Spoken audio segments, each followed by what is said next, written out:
Halo sahabat kata, kenalin, saya Lani. Saya akan mengajak sahabat kata untuk mengetahui dan juga memahami tentang bentuk-bentuk reduplikasi. Yuk, kita bahas.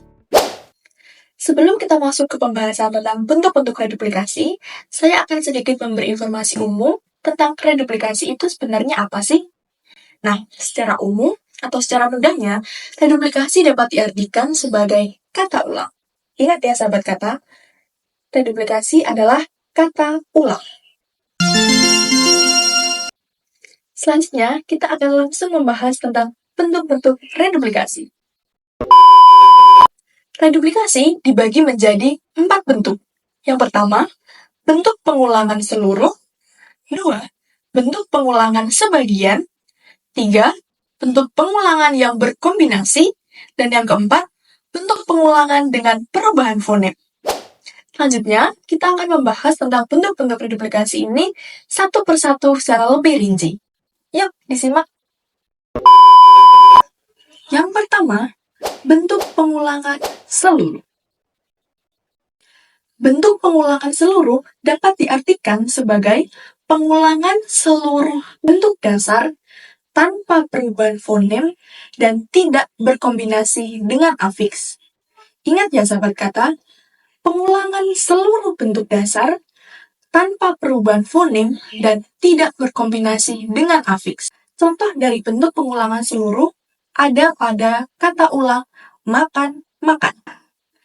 Kata ulang makan-makan dibentuk dari kata dasar makan yang diulang secara seluruh menjadi makan-makan. Bentuk reduplikasi yang kedua ialah bentuk pengulangan sebagian. Bentuk ini diartikan sebagai pengulangan sebagian bentuk dasar atau bentuk dasar tidak diulang sepenuhnya. Saya ulangi, bentuk ini diartikan sebagai pengulangan sebagian bentuk dasar atau bentuk dasar tidak diulang sepenuhnya. Contohnya, kata ulang berhari-hari. Kata ulang berhari-hari dibentuk dari pengulangan sebagian dari kata dasar hari. Ketiga, bentuk pengulangan yang berkombinasi dengan pembubuhan afiks. Sebelumnya, sahabat kata harus mengetahui terlebih dahulu bahwa afiks merupakan imbuhan. Jadi ada imbuhan yang ditambahkan di depan, di tengah, di akhir, maupun saling berkombinasi. Kembali ke pembahasan, jadi bentuk yang ketiga ini diartikan sebagai pengulangan yang dilakukan secara bersama-sama dengan proses pembubuhan afiks. Contohnya ialah pada kata ulang secepat-cepatnya. Kata ulang secepat-cepatnya dibentuk dari pengulangan kata dasar cepat. Kata dasar cepat ini tidak hanya diulang sepenuhnya, namun juga bersamaan dengan adanya proses pembubuhan afiks. Proses pembubuhan afiks pada kata ulang secepat-cepatnya terjadi pada kata cepat yang memiliki imbuhan di awal, yaitu se, dan juga imbuhan di akhir berupa imbuhan nya. Sehingga proses tersebut membentuk kata ulang secepat-cepatnya. Bentuk keempat ialah bentuk pengulangan dengan perubahan fonem. Bentuk reduplikasi yang terakhir ini dimaknai sebagai pengulangan bentuk dasar yang disertai dengan adanya perubahan fonem. Nah, sahabat kata juga harus tahu nih bahwa bentuk reduplikasi yang keempat ini paling sedikit ditemukan di antara yang lain loh. Contoh dari reduplikasi yang keempat ini ditemukan pada kata ulang gerak-gerik. Seperti yang sahabat kata ketahui bahwa kata ulang gerak-gerik merupakan bentuk pengulangan dari kata dasar gerak.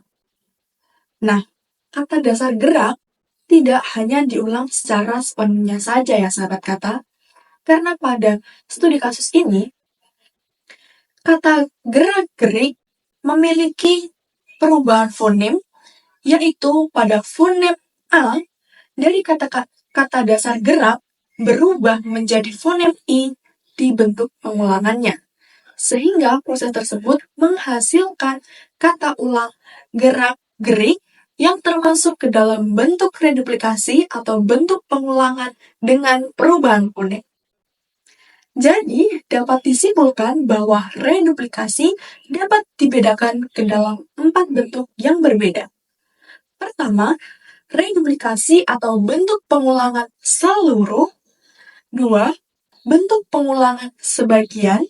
3. Bentuk pengulangan yang berkombinasi. Dan yang keempat adalah bentuk pengulangan dengan perubahan fonem. Oke, sahabat kata, semoga informasi yang saya berikan tadi dapat menambah wawasan sahabat kata dan juga dapat membantu sahabat kata untuk lebih memahami dan mengetahui tentang bentuk-bentuk reduplikasi. Sampai jumpa!